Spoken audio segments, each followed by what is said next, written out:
All right, let's get to our first guest of the show. She is Audrey Snyder. She covers Penn State football for The Athletic. Audrey, you got John Schmeelk and Lance Medow here in the Northeast. How are you today?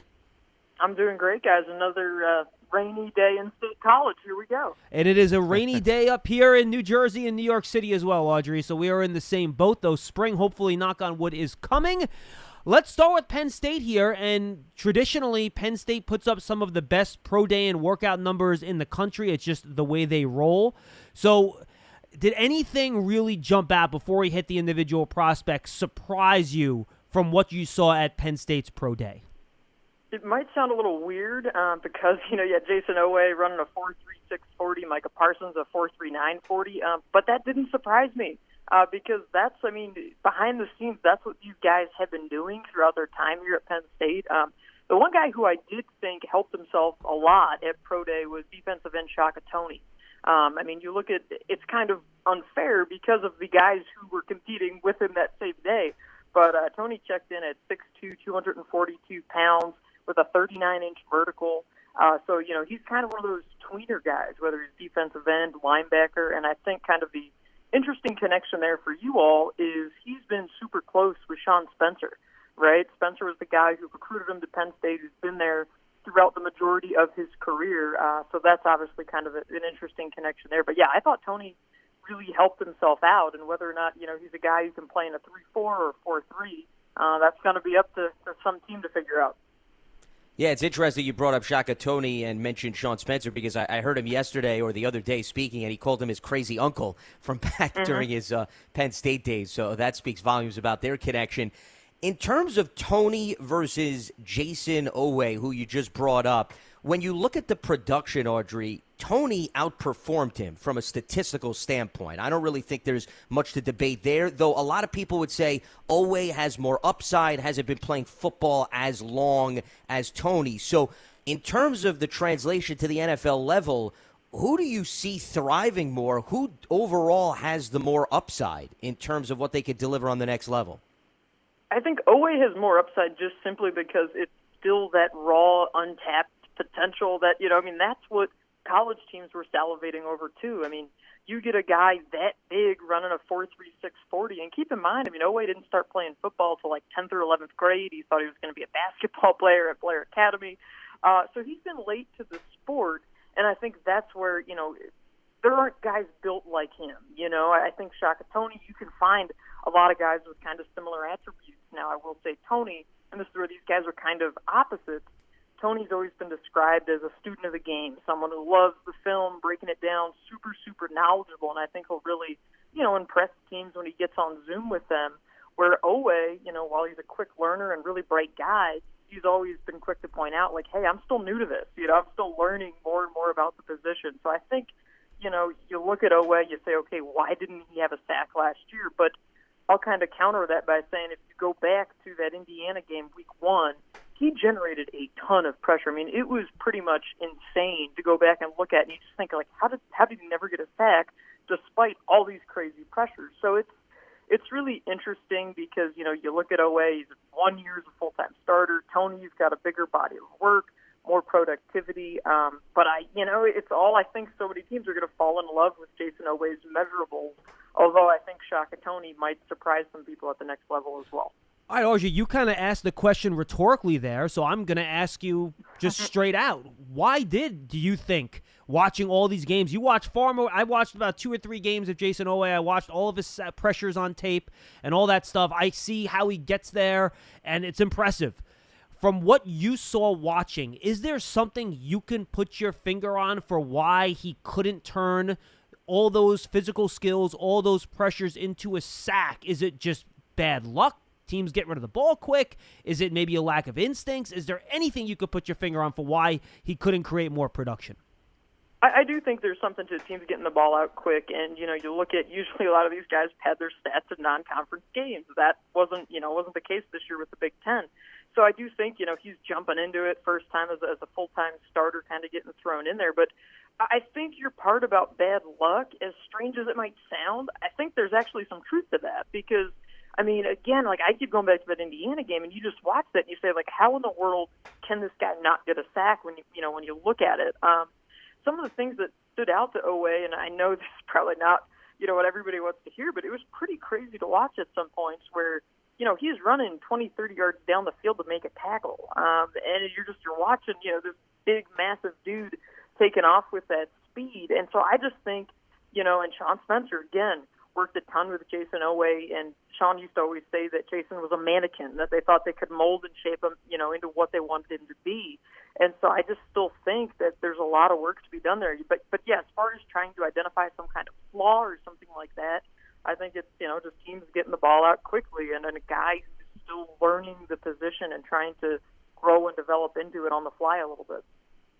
Audrey, when you're a pass rusher on the NFL level, a key component is also being able to stop the run. From what you've seen out of Jayson Oweh, considering, as we just talked about, sample size is not very big, where do you see him having the most area to grow? Is it in terms of helping to stop the run or finishing those plays that you just alluded to and getting the sacks? I think it's more so the finish. I mean, I think he's one of those guys you just kind of look at his get-off and the fact that he has that speed and that burst. I think that's, you look at it and you say, all right, if this guy can ever finish this thing off, he has a chance to really be special. I don't think his play against the run is a problem. I just think that there's more upside when you look at him as a pass rusher and what he can potentially do. And, it's also interesting because Penn State's defense struggled last year, and you look at this as a group that you say, okay, it should have had Micah Parsons and Jayson Oweh together, for that really important last year, but they weren't able to get these guys on the field together for that critical season. But yeah, I think you just look at him as a pass rusher, and I think that's why, with the testing numbers that Oweh put up, I struggle to think that he's still going to be, on the board in the second round. I just think some team's going to jump at this guy late in the first round because they're going to fall in love with the measurables. There's always trying to strike that balance between production and, proven potential versus, hey, here's a guy who put up some really good testing numbers. And I think Oweh is just that classic example. Oh, Audrey, you're right. I mean, you mentioned how they called him a mannequin. Some NFL coach is going to say, "You give me that athlete, I'm going to turn him into a double-digit sack guy." And it's just a matter of when that coach's general manager is picking in the draft. It's going to happen. It's just a matter of when. Oh yeah, we see it every single year. No question. Let's go to Micah Parsons. He's a guy that obviously opted out this season. Had a really productive year before that. You mentioned some of the numbers, a 4.39 40-yard dash, a 4.4 short shuttle, weighed at 246 pounds. Should we just pencil him in as a NFL Mike middle linebacker that you're going to run your defense through, or do you think he fits better elsewhere?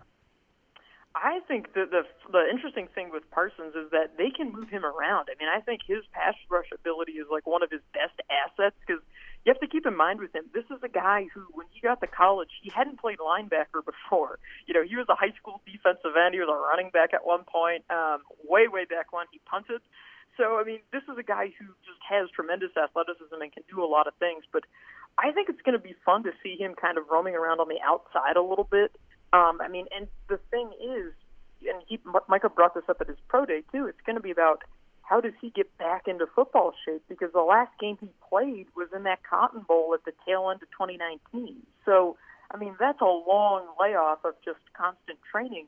But, yeah, I mean, he's somebody who, you build the defense around this guy. You find ways to feature him, and we saw it in that Cotton Bowl where it was, that's the game that's going to make Micah Parsons a ton of money. But you never got to see that junior season because he opted out. And obviously, it's not going to hurt him one bit when you look at the draft stock. But, yeah, he's a guy that I think you kind of let him roam around out there, tap into his pass rush ability because he offers an awful lot. Well, he absolutely does, especially if you watch him on film, Audrey. But, as somebody that watched him very closely, whenever you have the type of player that you were just talking about that's so versatile, the argument is, well, any NFL team that selects him, you should at least have some grasp or some handle on how you want to utilize him as opposed to just throwing him into 50 million different situations. So from what you've seen, what do you think his strongest asset is? It's easy to say, hey, he can get after the quarterback. Is it his disruptive plays? Is it his vision in terms of being able to get to tackles in the open space? What is probably his strongest asset in your mind? It's the disruption, and I'll go back to that Cotton Bowl game again. I mean, he was a one-man wrecking crew in that game. I mean, it's kind of the crazy stat with Parsons is that he never came down with an interception during his time at Penn State, and teammates loved to razz him about that because he was always around the ball and had his hands on it quite a few times. But, yeah, I mean, that Cotton Bowl game was his signature moment just because wherever he was, I mean, he was blowing up guys in the backfield. He was constantly harassing the quarterback. He got his hands on the football quite a bit. And that's where I think, it's going to come down to his scheme and how he fits in with the defense, because you're absolutely right. I mean, so many times you see it, it's kind of like the shiny new object that's really exciting, and teams get so over the moon about a guy, but then they move him around so often that you say, okay, like, let him settle in and hone in on one thing. And that's where Micah, a team is going to have to make sure that he's kind of in check there too, because he loves and wants to do everything. That was always the thing at Penn State where, I mean, he was a guy who was begging, last offseason he wanted to return kicks. And he wanted to get some carries as a running back. I mean, he just wanted to do all these things.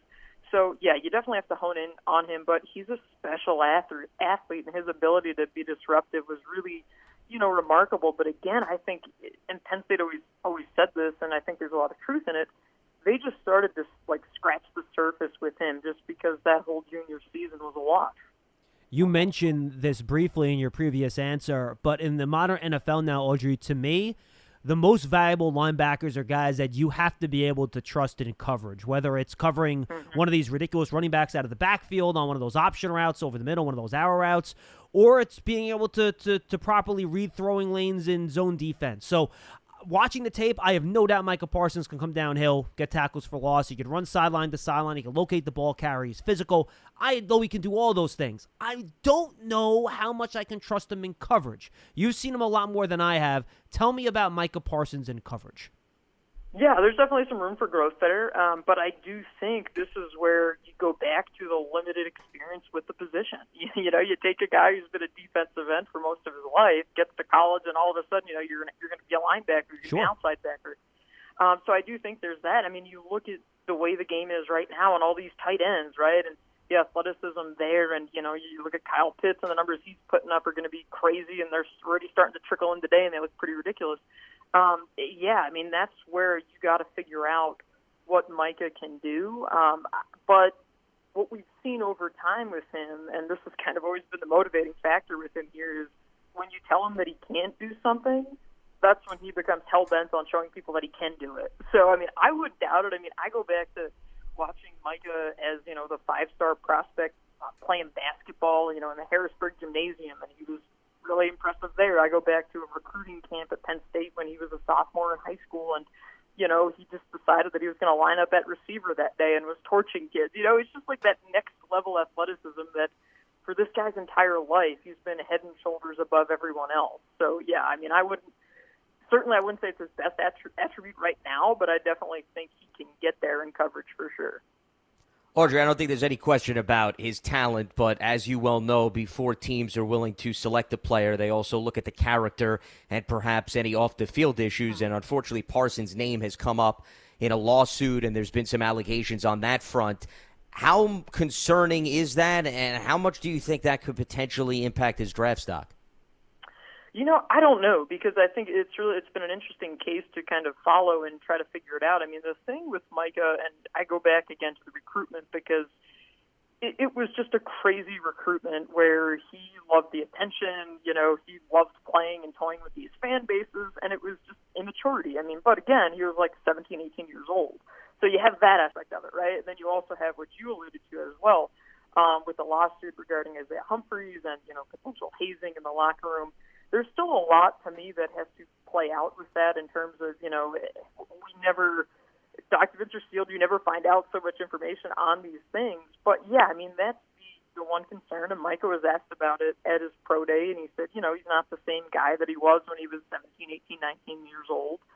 So, there's some truth to that, and he's matured in those kinds of things. But, yeah, we don't know what happened or didn't happen with regards to that lawsuit. So, yeah, that to me, no doubt teams are going to dig into that. They're going to dig deep. But from everything from what we've heard, seen, witnessed at Penn State, they raved about Parsons in the locker room and his leadership, and teammates loved him. And then Jayson Oweh were always pushing each other in workouts. So I think it's, a lot of what we had heard from coaches here at Penn State over the years was that, they thought that Micah was always kind of misrepresented, that he was a team-first guy, but, you just hear these things through recruitments, and obviously, whatever did or didn't happen, again, we don't know with regards to the Isaiah Humphries suit. But, yeah, to me, that's the biggest thing. All right, I want to jump to the offensive side of the ball. We're joined by Audrey Snyder, covers Penn State football for The Athletic. We thank her for joining us. Pat Freiermuth, Audrey, I think is interesting. Does he profile as your traditional, kind of two-way tight end? You can trust him to block, you can trust him to catch. He might not be, the elite athlete that's going to win with, 4.49 speed down the seam, but you can trust him to do a little bit of everything? Absolutely, yeah. I think Pat's kind of the guy that, and the interesting thing with him, too, is he could have come out last year if he wanted to because he had reclassified in high school. So he decided to come back to Penn State for a junior season, and then obviously, Big Ten goes haywire, and the season is what it is, and he ends up getting hurt. But one of his big reasons for coming back was to improve his blocking. He's a guy who prides himself now on kind of being that blue-collar, nitty-gritty, wants to do the dirty work type of guy. But, he's somebody who came in and made an impact from the minute he stepped on campus at Penn State. And the interesting thing now, he's still 2 to 3 weeks out from being, fully recovered from that labrum injury that ended his season. So, we didn't see him do anything besides catch passes at Pro Day. So he said he might run a 40 in a few weeks just to kind of show teams what he can and can't do. But I do think at this point, he's an intriguing guy just because he has the production to, to back it and go behind it. Super mature guy. So I do think there's a lot to like there, but you're exactly right. He's not going to put up that crazy, flashy 40 like Pitts. But again, nobody else in this draft class is Kyle Pitts. And I think you kind of go from that top tier to the next tier. And that's where Pat kind of certainly slots in, among the top guys in that next wave. Audrey, no one else on this planet is like Kyle Pitts. I just wanted to correct you there, but that's okay. Yeah. Yeah. So you're not going to be able to find two of those. No, for sure. You are not. No, he's absolutely in a league of his own. But to your point, 16 career touchdowns for Pat is a notable number because that's, I believe, the tight end record all time at Penn State. How much was that red zone targets versus perhaps them trying to get him out and open in some more bigger explosive plays? They did a good job with him because it was a little bit of both. And his tight ends coach is now in Jacksonville, so that's also maybe a wrinkle to watch there. Who knows what Urban Meyer wants to do. But Tyler Bowen did join the Jacksonville staff, this winter. But, yeah, it was early on, in Pat's career, it was definitely a red zone guy. He was a red zone target. But, we would see it last year. And, again, the Penn State offense last year was a wreck. So it's difficult at points to judge off of that. But there were still explosive plays that he made out of that offense despite, the offense pretty much being in shambles for most of the season. So, yeah, he can be that big play threat. But, again, he's not going to have the speed that wows people. But he can do a lot of things really well, which I think, is kind of difficult to find. I know for Penn State, everybody always thinks back to Mike Gesicki. And with Mike, it was, hey, here's a really, really good athlete who's learning the position, but the blocking wasn't there. Where Pat's able to come in, get the tight end record, and block a heck of a lot better. So, that's a comparison because you look at what Gesicki's been able to do in Miami, and certainly, it's panned out for him. So I think Pat's just a more complete tight end than Mike was at this point in his career. Audrey, can you give me a thumbnail on the 3 draft-eligible offensive linemen? You have Will Fry, Steven Gonzalez, and Michael, is it Minette or Minette? Minette, yeah. Yeah, if you can just give me a thumbnail on those 3 guys, how good are these players? Where might we expect to see them go? And just let the fans kind of know what those 3 guys are all about. Yeah, Minette's really interesting because to me this is a guy who was a center, strong player, but the thing that hurts him is he wasn't able to participate in Pro Day. We're not sure what happened, but put up 26 reps on the bench, and that was it. So to me, Minette has the most upside of those 3, and then next would be Will Fries. The thing is, Fries was a tackle at the beginning of last year. Then they bumped him inside the right guard. They felt that he was more of a pro future at guard. So I think teams are going to like the versatility that he brings. And I thought Fries had a pretty nice pro day and helped himself there. And then you mentioned Steven Gonzalez. Gonzalez was a guy who didn't have a pro day last year because of the pandemic. So went out, was undrafted, signed with the Cardinals, and then was cut during the last round of cuts, I believe it was, in August. So Gonzalez said that he's stayed in football shape and just trying to get an opportunity for it. But Gonzalez is a huge, massive human being. I mean, he weighed in at 327 pounds, which he said is the lightest that he's been. So I think Gonzalez is a little bit older, so it's a little bit different there than the other guys. But yeah, I would definitely say Medow of those three is the most interesting. He was a high prospect coming out of high school, but he's a guy who's played center, but also could play some guard too. The only other player that caught my attention in terms of versatility was safety Lamont Wade. I know he started out as a corner and then moved to safety. I guess the big question is, where do you define him on the next level? He didn't seem too pleased with his performance at the pro day, and he also has returned kickoff. So what's perhaps the outlook in terms of what Wade could bring to the NFL level? Yeah, it's interesting because you look kind of at some of these guys, the slot corners, and whether or not, he can be that, one of those nickel kind of guys. Yeah, I mean, his career was fascinating because, he gets here as a five-star corner, then they move him to safety, then he struggles a bit, comes back. At one point he entered the transfer portal and decided to stay. So he's kind of been all over the place, but he did provide a spark last year as a returner, which was something that he went to his coaching staff and lobbied. He wanted that opportunity. He did finally get it, and was a spark for them. So, yeah, I mean, I think, like we talked about earlier with some of these guys, it's a matter of finding out where they fit in best as opposed to just moving them all around. And I think Lamont Wade fits into that category. Penn State's secondary struggled last season. It was not a strong suit. So I think that, probably hurts him a little bit. But, again, the versatility there, 4.47, he ran in the 40. So, he's got the good, strong testing numbers, 35.5-inch vertical. But, it's just kind of going to be where does a team see him, fitting in. But, again, this is top to bottom, this is a really strong class for Penn State. Audrey, really appreciate the time today. Thank you so much. And I'm sure we'll talk to you again, because every year Penn State has a bunch of guys that are going in the first couple of days of the draft. Thanks so much. Stay safe out there, all right? Thanks, Audrey. You got it. Take care.